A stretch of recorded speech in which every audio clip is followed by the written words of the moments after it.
बहुत पहले से यह जानकारी मिल रही थी कि सदन के अंदर हमला होने वाले है। इंटेलिजेंस किसके पास है, खुफिया किसके पास है, खुफिया तंत्र के मालिक कौन होते हैं। राजनाथ सिंह जी के ये ज्ञान देने के पहले एक बार बुलाया कभी कि सारे ऑपोजिशन लीडर एक साथ हम बात करें। ये छुपाना चाहते हैं इनकी कमजोरियों को। नया संसद दिखा रहे हो, नया संसद भवन दिखा रहे हो। मोदी है तो मुश्किल है। देखिए, सवाल पूछना तो हमारा फर्ज होते हैं।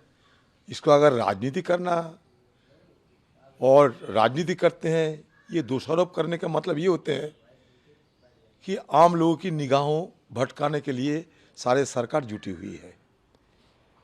आसमान तो टूट नहीं पड़ती। आज तक प्रधानमंत्री जी एक बयान पेश किए हैं, वो तो सदन के नेता है। दोनों सदन मिलकर सबसे बड़ा नेता कौन होते हैं? पीएम। पीएम कौन होते हैं? सदन के नेता। तो अब तक क्या पीएम एक बार कोई बयान दे चुके हैं?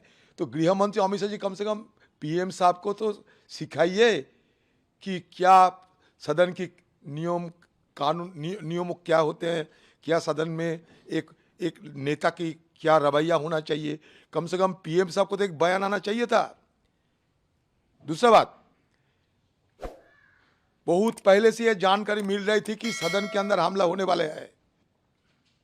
सारे मीडिया वालों ने सारे कुछ आम लोगों के सामने रखा।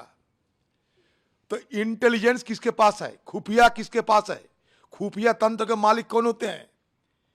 खुफिया तंत्र के मालिक होते हैं गृह मंत्रालय। तो इसलिए सिर्फ हम जानकारी लेना चाहते थे।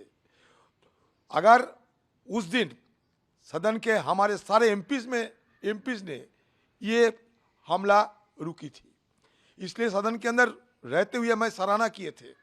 कोई राजनीति हमारे करने की कोई मंशा नहीं थी कभी भी, आज भी, क्योंकि सदन हम सबका है।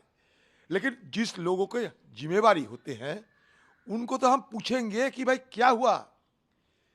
सिर्फ और सिर्फ स्पीकर साहब के ऊपर सारे मसला रखकर स्पीकर साहब के सारे जिम्मेवारी सौंपते हुए ये अपना जिम्मेवारी से भागना चाहते हैं।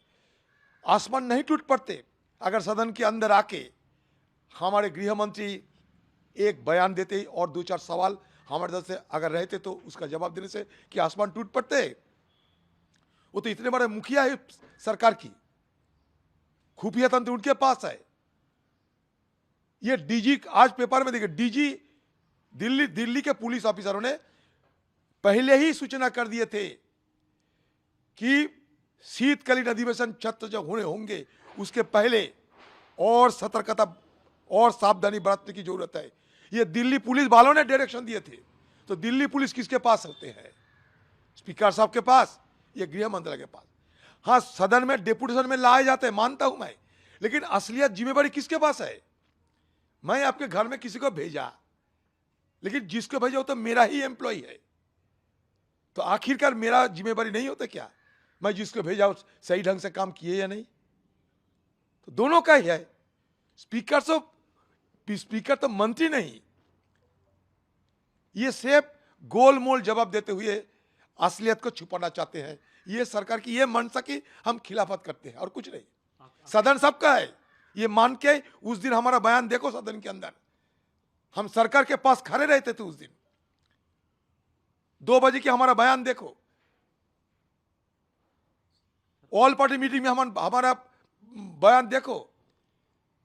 सरकार के इस समय सारे सदन और सब मिल के काम करना चाहिए। तो राजनाथ सिंह जी के ये ज्ञान देने के पहले एक बार बुलाया कभी कि सारे ऑपोजिशन लीडर एक साथ हम बात करें कि ये जिम्मेवारी नहीं होती सरकार की। सारे स्पीकर के ऊपर क्यों छोड़ा जाते हैं? सारे स्पीकर को क्यों छोड़ा जाता है? सर, स्पीकर के ऊपर हम लोग क्या नया संसद बने हैं क्या? सरकार की तरफ से क्या ऑपोजिशन सारे लीडर को बुला के वार्ता नहीं किया जा सकता?